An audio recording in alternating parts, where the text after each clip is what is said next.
Говорят, что чай повышает креативность, а я пью очень много чая. Во время одного из своих многочисленных чаепитий я задумалась о том, что заниматься творчеством – очень дорогое удовольствие, и решила придумать творческую идею, которая не будет стоить мне ничего, кроме моего времени. На блюдце рядом с чашкой лежал чайный пакетик. С того момента чайные пакетики в нашем доме не выбрасывали, а оставляли сушиться на блюдце. Когда я набрала достаточное количество пакетиков, которые уже успели высохнуть, я начала освобождать их от ниточек и чая. Ниточки мне тоже пригодятся. Благодаря черному чаю или кофе, мы его завариваем в фильтр-пакетах, пакетик приобретает неравномерный бежевый цвет. Фруктовые чаи могут дать фиолетовые оттенки. Убираю все лишнее со стола и начинаю вырезать лепестки для первого цветка. Узкие и маленькие для сердцевинки, а ближе к краю шире и длиннее.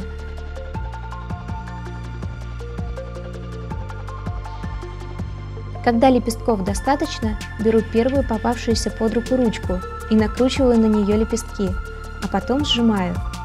Таким образом, обычные чайные пакетики превратились в гофрированную бумагу, а закрученная форма зафиксировалась.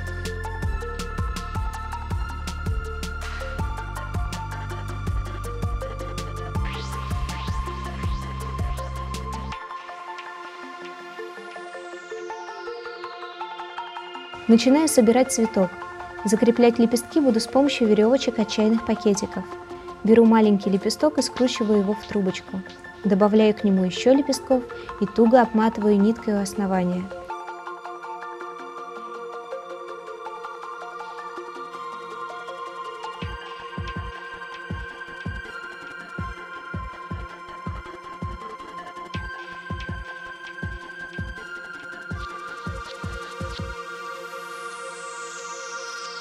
Продолжаю добавлять лепестки и связывать их веревочками.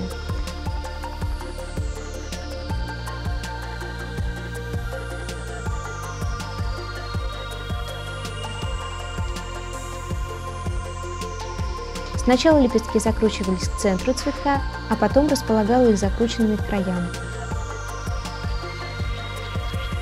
От того, куда смотрят или закручены лепестки, зависит внешний вид готового цветка. Тут можно экспериментировать. Экспериментировать можно и с формой цветков. Для следующего цветка вырезала вытянутые лепестки с острыми кончиками. Посмотрите, насколько разными получаются лепестки по оттенкам. Каждый лепесток получил свою индивидуальность и даже историю. Также накрутила лепестки на ручку и сжала. А потом начала формировать цветок.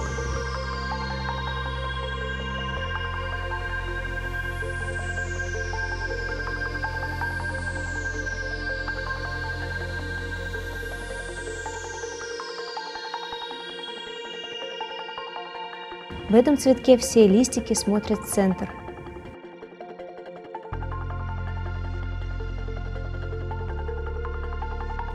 Следующий цветок должен быть похожим на розу. Для него вырезаю лепестки в форме круглых треугольников.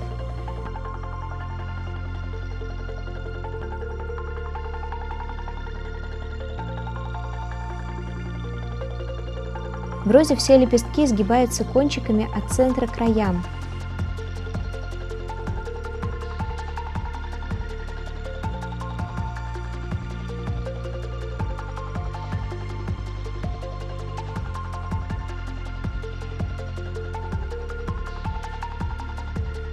Вот такой цветок получился. На розу похож отдаленно. Не люблю выкидывать то, из чего еще можно что-то сделать. Мне кажется, это у всех рукодельниц есть. Поэтому из обрезков нарезаю узкие лепестки.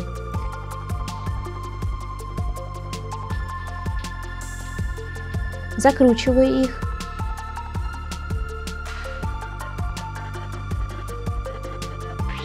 Дальше собираю эти лепестки в пучки и каждый пучок перевязываю веревочкой. А потом пучки собираю в один большой пучок и тоже перевязываю. Получилась сердцевинка, как у пиона. Ну, почти как у пиона.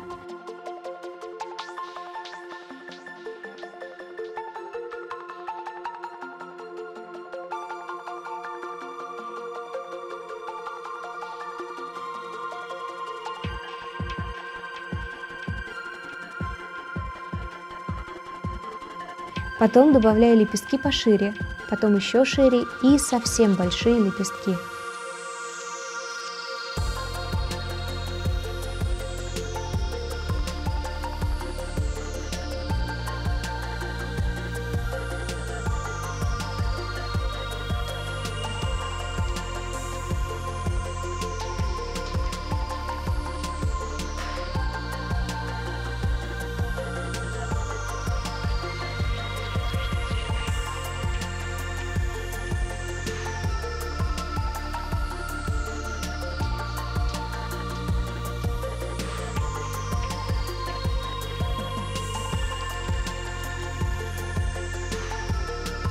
Дальше я просто продолжила делать цветы из оставшихся лепестков. Когда их доделала, решила покрыть лаком для волос, что, на мой взгляд, сделала зря. Лепестки стали более прозрачными, а завиток стал менее выраженным. Ну, а теперь осталось только придумать, что из этих цветов можно сделать.